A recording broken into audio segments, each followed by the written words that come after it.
ರಾಮ ಬರುವನೆಂದು ಕಾದಿರುವಳು ಶಬರಿ. ರಾಮ ಬರುವನೆಂದು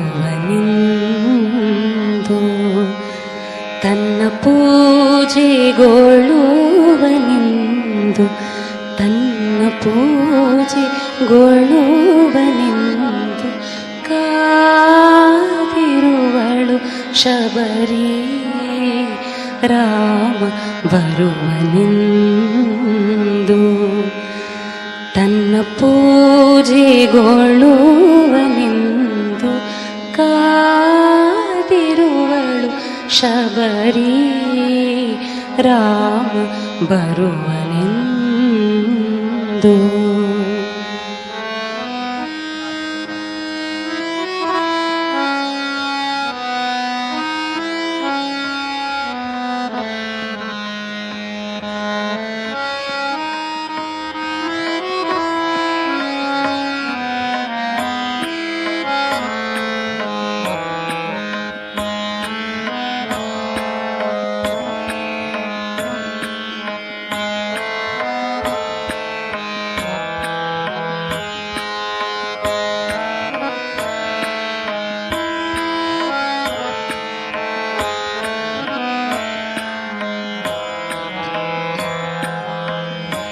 ವನವನವಾ ಸುತ್ತಿ ಸುಳಿದು ತರು ತರುವ ಅಲಿದು ತಿರಿದು, ವನವನವಾ ಸುತ್ತಿ ಸುಳಿದು ತರು ತರುವ ಅಲಿದು ತಿರಿದು, ಬಿರಿವೋಗಲಾಯ್ದು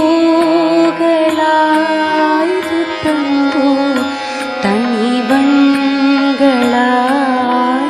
ತಂದು, ಬಿರಿಯೋಗಲಾಯ್ದು ತಂದು ತಣಿವಣ್ಗಳಾಯ್ದು ತಂದು, ಕೊಳದಲ್ಲಿ ಮುಳುಗಿ ಮಿಂದು ಬಿಳಿಯ ನಾರು ಮಡಿಯನುಟ್ಟು, ಕೊಳದಲ್ಲಿ ಮುಳುಗಿ ಮಿಂದು ಬಿಳಿಯ ನಾರು ಮಡಿಯನುಟ್ಟು, ತಲೆಬಾಗಿಲಿಂಗೆ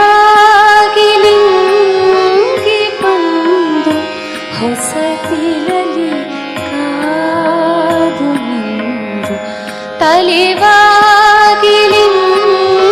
ಬಂದು ಹೊಸತಿಲಲಿ ಕಾದು ನಿಂದು.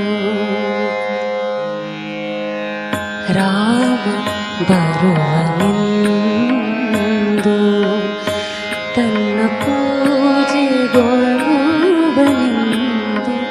ಕಾದಿರುವಳು ಶಬರಿ. ರಾಮ ಬರುವನೆಂದು.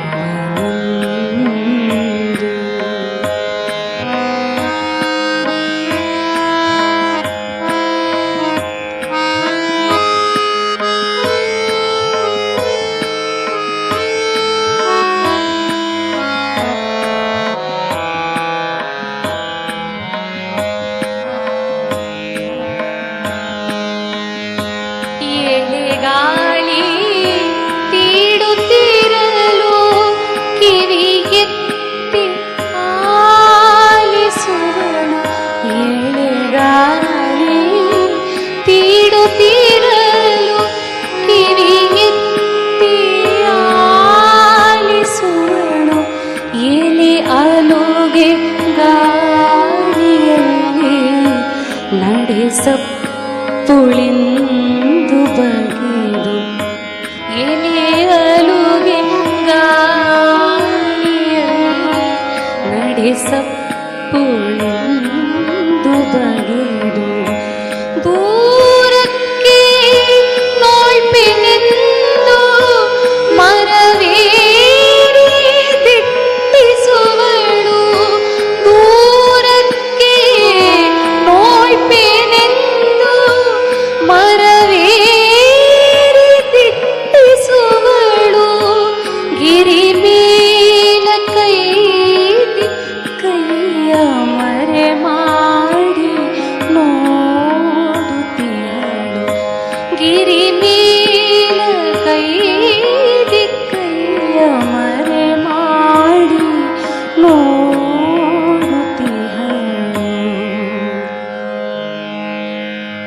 ರಾಮ ಬರುವನೆಂದು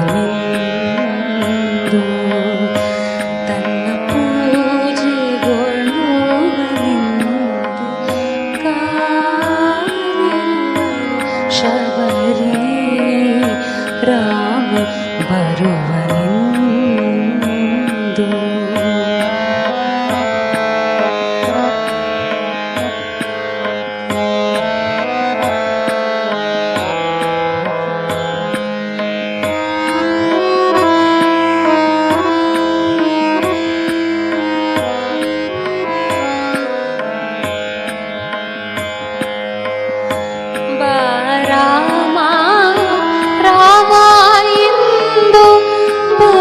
ಇಹನು ಇಹನು ಎಂದು ಬಾರಾಮ ರಾಮ ಎಂದು ಬರುತ್ತಿಹನು ಇಹನು ಎಂದು ಹಗಲಿರುಳು ತವಕಿಸಿಹಳು ಕಳೆದಿಹವು ವರುಷವು ಹಗಲಿರುಳು ತವಕಿಸಿಹಳು ಕಳೆದಿಹವು ವರುಷ.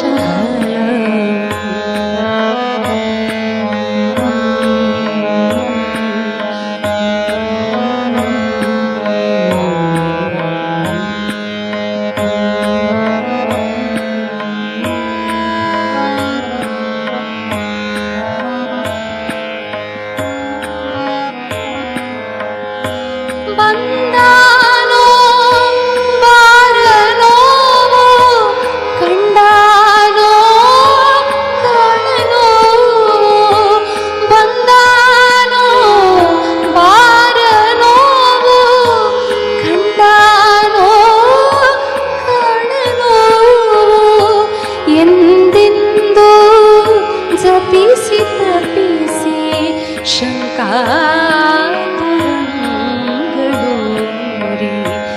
ಎಂದೆಂದು ಜಪಿಸಿ ತಪಿಸಿ ಶಂಕಾತುರಂಗಳು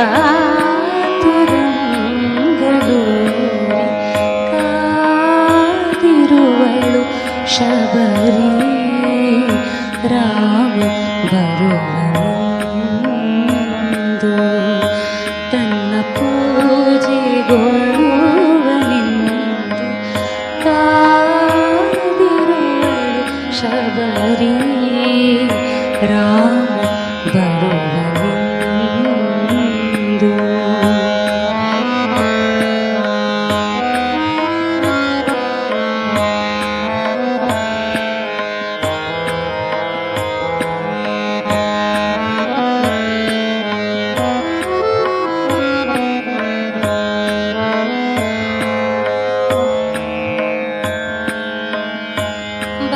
ರಾಮ ಬಾರ ಬಾರ ಬಡವರನು ಕಾಯು ಬಾರ ಬಾರಾಮ ಬಾರ ಬಾರ ಬಡವರನು ಕಾಯು ಬಾರ ಕಂಗಾಳದಿವರ ಪ್ರೇಮ ನುಡಿಸೋತ ಮೂಕ ಪ್ರೇಮ ಕಂಗಾಳದಿವರ ಪ್ರೇಮ ನುಡಿಸೋತ ಮೂಕ ಪ್ರೇಮ ಕಾದಿರುವಳು ಶಬರಿ. ರಾಮ ಬರುವನೆಂದು ತನ್ನ ಪೂಜೆಗೊಳ್ಳುವನೆಂದು ತನ್ನ ಪೂಜೆಗೊಳ್ಳುವನೆಂದು ಕಾದಿರುವಳು ಶಬರಿ. ರಾಮ ಬರುವನೆಂದು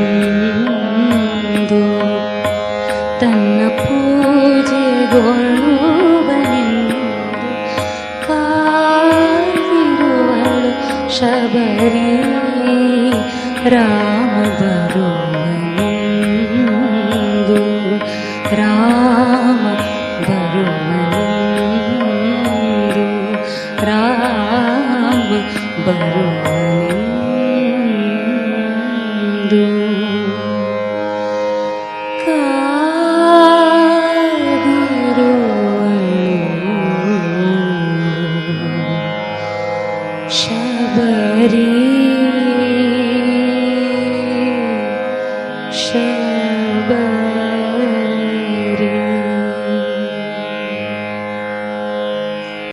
ಶ್ರೀರಾಮ.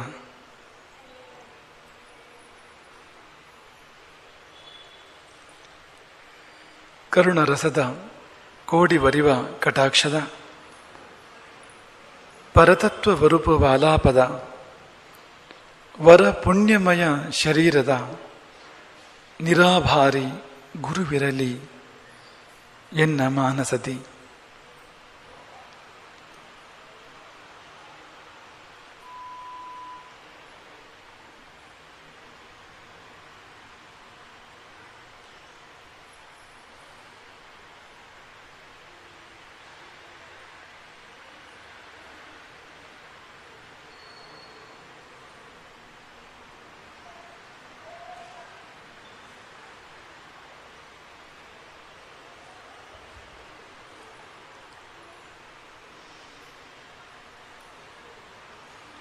ಶಬರಿಯ ಭಾವವನ್ನು ಕವಿ ನುಡಿಸೋತ ಮೂಕ ಪ್ರೇಮ ಎಂಬುದಾಗಿ ವರ್ಣನೆ ಮಾಡಿದ್ದಾರೆ.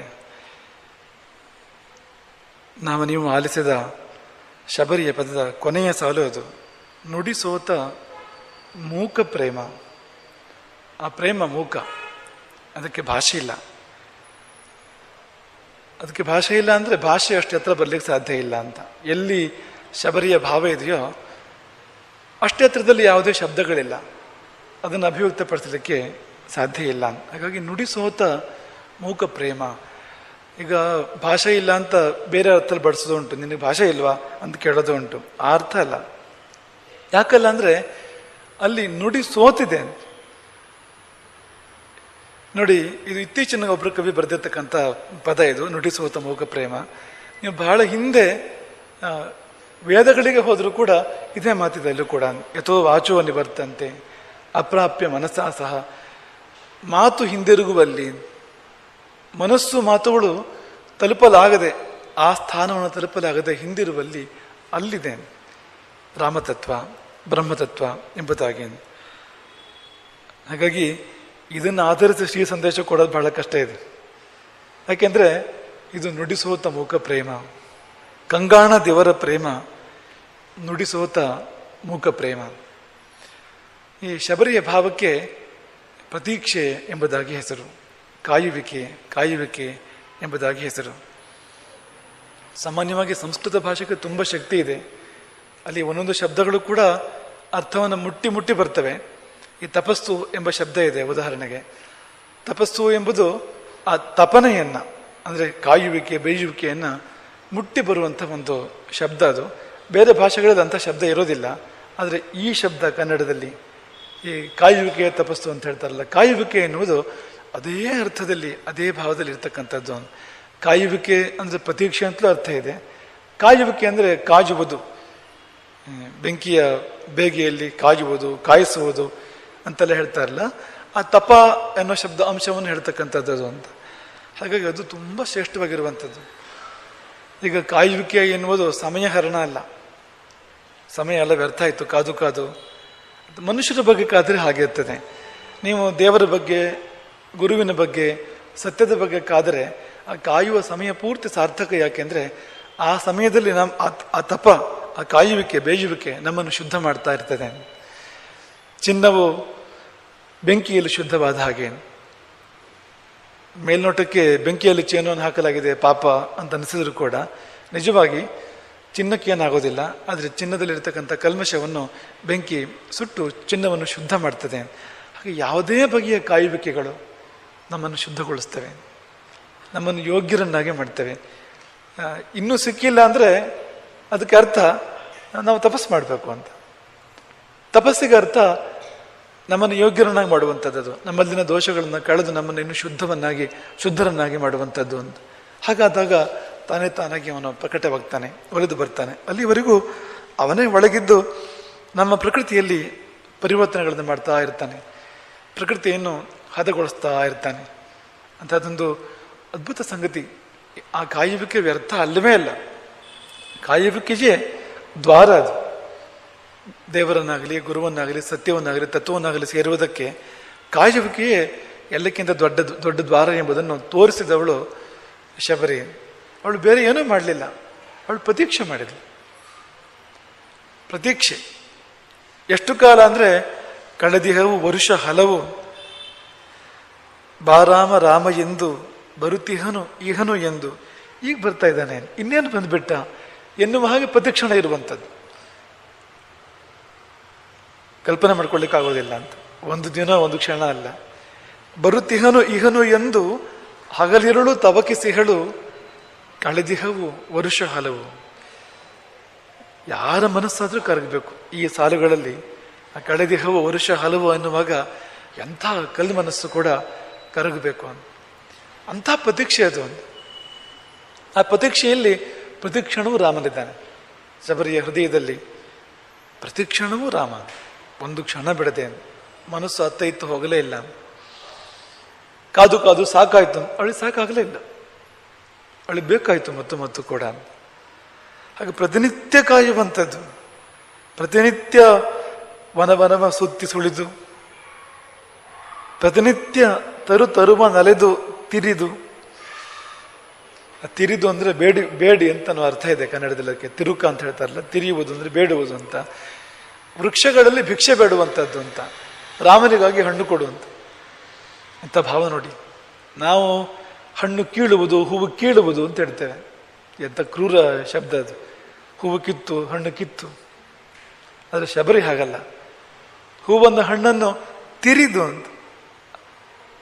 ಬಹುಶಃ ಅವಳು ಆ ವೃಕ್ಷಗಳ ಮುಂದೆ ಚರಗುಡ್ಡಿ ಬೇಡಿದಾಗ ಅವುಗಳು ತಾನೇ ಕೊಟ್ಟು ಬಿಟ್ಟಿರ್ಬೇಕು, ಇವಳು ಕೊಯ್ದಿರ್ಲಿಕ್ಕಿಲ್ಲ ಅಂತ. ಯಾಕೆಂದ್ರೆ ಭಾವ ಆಗಿದೆ ನೋಡಿ ಅಂತ.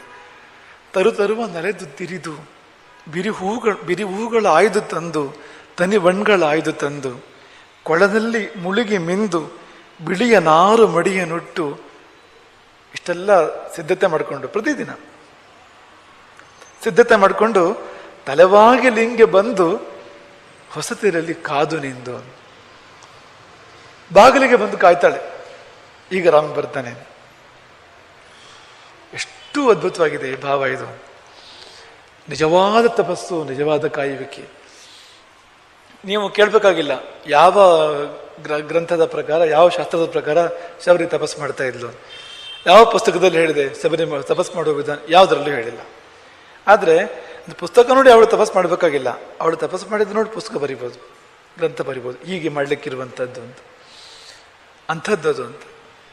ಈಗ ಎಲ್ಲ ಶಾಸ್ತ್ರಗಳು ಹುಟ್ಕೊಂಡಿದ್ದು ಹಾಗೆ ತಾನೆ ಅಂತ. ಎಲ್ಲ ಗ್ರಂಥಗಳು, ಶಾಸ್ತ್ರಗಳು ಅನುಭವದಿಂದ ಹುಟ್ಟುಕೊಂಡು ಹೊರತು ಗ್ರಂಥಗಳಿಂದ ಅನುಭವ ಹುಟ್ಟುವಂಥದ್ದಲ್ಲ. ಶಾಸ್ತ್ರ ನೋಡಿ ಅನುಭವ ಉಂಟಾಗುವಂಥದ್ದಲ್ಲ, ಅನುಭವ ನೋಡಿ ಶಾಸ್ತ್ರ ಉಂಟಾಗುವಂಥದ್ದು ಅಂತ. ಹಾಗಾಗಿ ಅಂಥ ತಪಸ್ಸು. ಎಳೆಗಾಳಿ ತೀಡುತ್ತಿರಲು ಕಿವಿ ಎತ್ತಿ ಆಲಿಸುವಳು, ಎಲೆಯಲುಗೆ ಗಾಳಿಯಲ್ಲಿ ನಡೆ ಸಪ್ಪುಳೆಂದು ಬಗೆದು. ಒಂದು ಎಲೆ ಅಲುಗಿದ್ರೂ ಸಾಕು ಅಂತ. ಅದು ರಾಮನ ಹೆಜ್ಜೆ ಏನು, ರಾಮನ ನಡೆ ಸಪ್ಪಳ, ಹೆಜ್ಜೆ ಸಪ್ಪಳ ಎಂಬುದಾಗಿ ಭಾವಿಸಿ ದೂರಕ್ಕೆ ನೋಳ್ಪೆನೆಂದು. ದೂರದಿಂದ ಬರ್ತಾ ಇರ್ಬೋದಲ್ಲ ರಾಮ, ಇನ್ನು ಹತ್ರ ಬಂದಿರ್ಲಾರ ಅಂತ. ಆ ಮುದುಕಿ ಮರವೇರೆ ದಿಟ್ಟಿಸುವಳು, ಗಿರಿ ಮೇಲ ಕೈದಿ ಕೈಯ ಮರೆ ಮಾಡಿ ನೋಡುತ್ತಿಹಳು. ಮರಬೇರಿ ಅಂದ್ರೆ ಸಾಲದು ಅಂದ್ರೆ ಗಿರಿ ಏರಿ ಅಂತ. ಬೆಟ್ಟವನ್ನೇರಿ ಕೈಯನ್ನ ಹೀಗೆ ಮರೆ ಮಾಡಿ, ಬಿಸಿಲಿಗೆ ಮರೆ ಮಾಡ್ಕೊಂಡು ನೋಡ್ತಾಳೆ ಅಂತ. ಕೈಯ ಮರೆ ಮಾಡಿ ನೋಡುತ್ತಿಹಳು. ಹೀಗೆ ಕಳೆದಿಹವ ವರುಷ ಹಲವು. ನಿಜವಾದ ತಪಸ್ಸು. ಅವಳು ಗುರುಗಳು ತಪಸ್ಸು ಮಾಡಿದ್ದಾರೆ, ಮತಂಗ ಮುನಿಗಳು ಮಹಾ ತಪಸ್ವಿಗಳು. ಆದರೆ ಈ ಶಿಷ್ಯ ಮಾಡಿದ ತಪಸ್ಸು ಅತ್ಯದ್ಭುತವಾಗಿರುವಂಥದ್ದು. ಯಾವ ಯುಗಕ್ಕೂ ಯಾವ ಕಾಲಕ್ಕೂ ಮಾದರಿಯಾಗಿರುವಂಥದ್ದು, ಒಂದು ಸ್ಫೂರ್ತಿ ಸ್ರೋತಸ್ಸು. ಯಾವ ಸಾಧಕ ಹೃದಯಕ್ಕೂ ಕೂಡ ಶಬರಿಯ ಭಾವ ಸ್ಫೂರ್ತಿ ಕೊಡ್ತಕ್ಕಂಥದ್ದು. ಅದನ್ನು ನಾವು ಆಗಲೇ ಹೇಳಿದಾಗೆ ಶಬ್ದಗಳಿಂದ ಬಣ್ಣನೆ ಮಾಡಲಿಕ್ಕೆ ಸಾಧ್ಯ ಇಲ್ಲ. ನಾವು ಕಾಯಬೇಕು, ಕಾಯಬೇಕು, ಕಾಯಬೇಕು, ಕಾಯಬೇಕು, ಕಾಯಬೇಕು. ಅವನು ನಮ್ಮನ್ನು ಕಾಯಬೇಕು ಅಂದರೆ ನಾವು ದೇವರನ್ನು ಕಾಯಬೇಕು, ಪ್ರತೀಕ್ಷೆ ಮಾಡಬೇಕು. ಆ ಪ್ರತೀಕ್ಷೆಯಲ್ಲಿ ಅವನು ನಮ್ಮನ್ನೆಲ್ಲ ಏನೇನು ಬದಲಾವಣೆಗಳು ಬೇಕು ನಮ್ಮ ಹೃದಯದಲ್ಲಿ, ನಮ್ಮ ಬದುಕಿನಲ್ಲಿ, ನಮ್ಮ ಶರೀರದಲ್ಲಿ, ಈ ಪ್ರಕೃತಿಯಲ್ಲಿ ಏನೆಲ್ಲ ಪರಿವರ್ತನೆಗಳು ಬೇಕು ಮಾಡ್ತಾ ಹೋಗ್ತಾನೆ. ನೀವು ಯಾವಾಗ ಕಾಯೋಕೆ ಶುರು ಮಾಡಿದ್ರಿ ಆ ಕ್ಷಣದಿಂದಲೇ ನಿಮಗೆ ತಿಳಿದಂತೆ ಬದಲಾವಣೆಗಳಾಗ್ತಾ ಹೋಗ್ತವೆ. ಆಗಿ ಆಗಿ ಆಗಿ ಈಗ ಸರಿ ಎನ್ನುವಾಗ ಪ್ರಕಟ ಆಗ್ತಾನೆ. ಇಲ್ಲೇ ಇದ್ರೆ ಶಬರಿಯ ಬಳಿಗೆ ರಾಮ ಬರಲಿಕ್ಕೆ ಸಾಧ್ಯವೇ ಇಲ್ಲ. ಅದಕ್ಕೆ ಲಾಜುಕ್ಕಿಲ್ಲ ಅಂತ. ಈ ಶಬರಿ ತಪಸ್ಸು ಮಾಡುವಾಗ ರಾಮ ಬರ್ತಾನೆ ಅಂದ್ರೆ ಯಾಕೆ ಬರ್ತಾನೆ? ಈ ಪ್ರಶ್ನೆಗೆ ಒಂದು ಉತ್ತರ ಹೇಳಿ ನೋಡುವ. ಯಾಕೆ ಬರ್ತಾನೆ ರಾಮ? ವಿದ್ಯಾಭ್ಯಾಸ ಮುಗಿದಿದೆ, ಸೀತಾ ಕಲ್ಯಾಣ, ಸೀತೆ ಒಟ್ಟಿಗೆ ವಿವಾಹವಾಗಿದೆ, ದಶರಥ ಪಟ್ಟ ಕಟ್ತಾನೆ, ರಾಮ ಅಯೋಧ್ಯೆಯಲ್ಲಿ ರಾಜ್ಯ ಆಡ್ತಾನೆ. ಋಷ್ಯಮುಖದ ಪರಿಸರಕ್ಕೆ ರಾಮ ಯಾಕೆ ಬರಬೇಕು?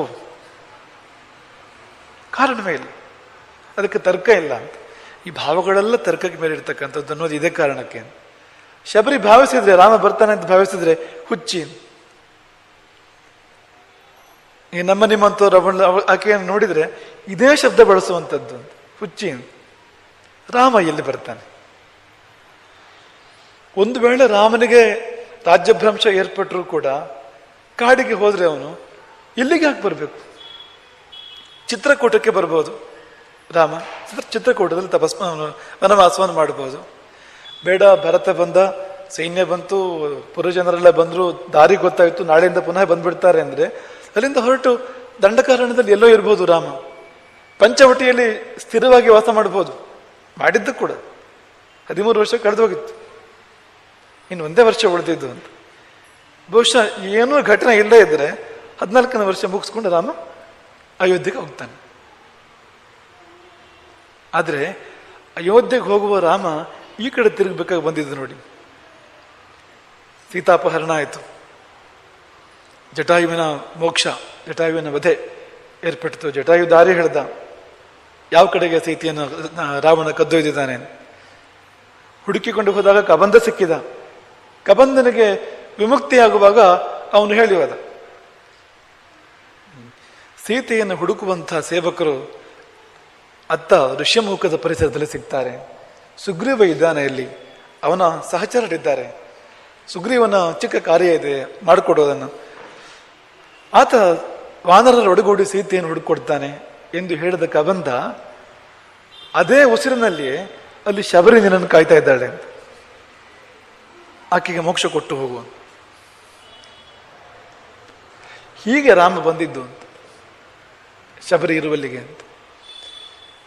ಅಂದ್ರೆ ಈ ಭಾವ ಪ್ರಪಂಚ ಅಥವಾ ಅಧ್ಯಾತ್ಮ ಪ್ರಪಂಚ, ಸಾಧನೆಯ ಪ್ರಪಂಚ ಇದೆಯಲ್ಲ, ಅದು ತರ್ಕಕ್ಕೆ ಸಿಗುವಂಥದ್ದಲ್ಲ, ಯುಕ್ತಿಗೆ ಸಿಗುವಂಥದ್ದಲ್ಲ.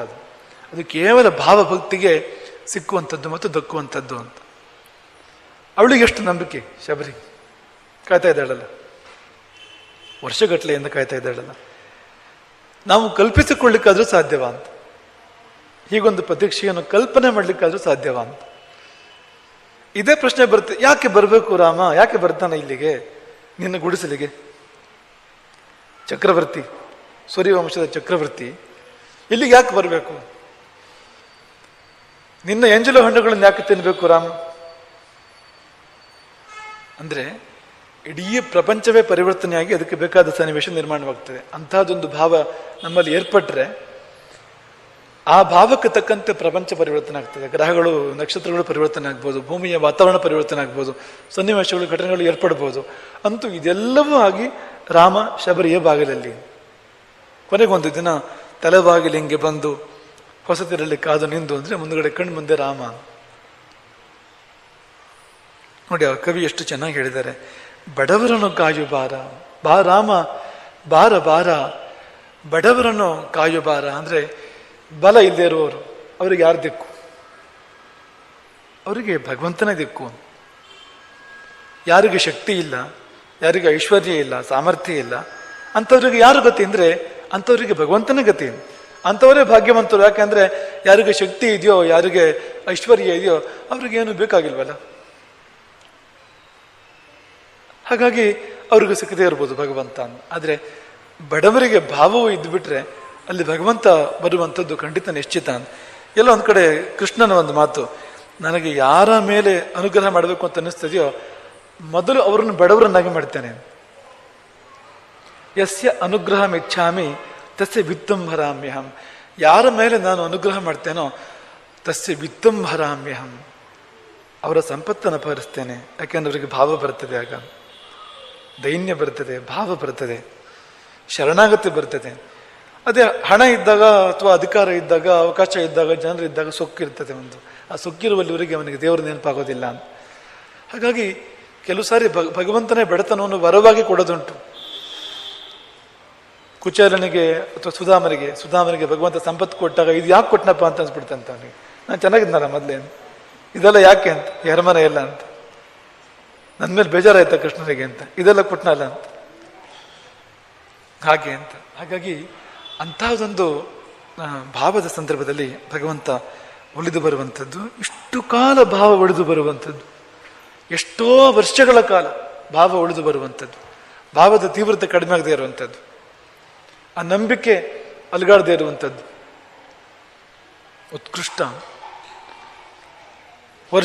ವರ್ಷಗಳ ಕಾಲ ನಂಬಿಕೆಯೂ ಶಿಥಿಲವಾಗದೇ ಇರುವಂಥದ್ದು, ಭಾವ ತೀವ್ರತೆ ಪ್ರತಿನಿತ್ಯವೂ ಮಿಂದು, ಪ್ರತಿನಿತ್ಯವೂ ಮಡಿ ಉಟ್ಟು, ಪ್ರತಿನಿತ್ಯವೂ ಹಣ್ಣು ತಂದು ಹೂವು ತಂದು, ಪ್ರತಿನಿತ್ಯವೂ ರಂಗೋಲಿ ಹಾಕಿ ಅಂಗಳದಲ್ಲಿ, ಪ್ರತಿನಿತ್ಯವೂ ಅಂಗಳಕ್ಕೆ ಬಂದು ಕಾಯೋದು, ಮರ ಏರಿ ನೋಡೋದು, ಗಿರಿ ಏರಿ ನೋಡೋದು ಅಂದ್ರೆ ಎಷ್ಟು ಚೆನ್ನಾಗಿದೆ ನೋಡಿ ಇದು ಅಂತ.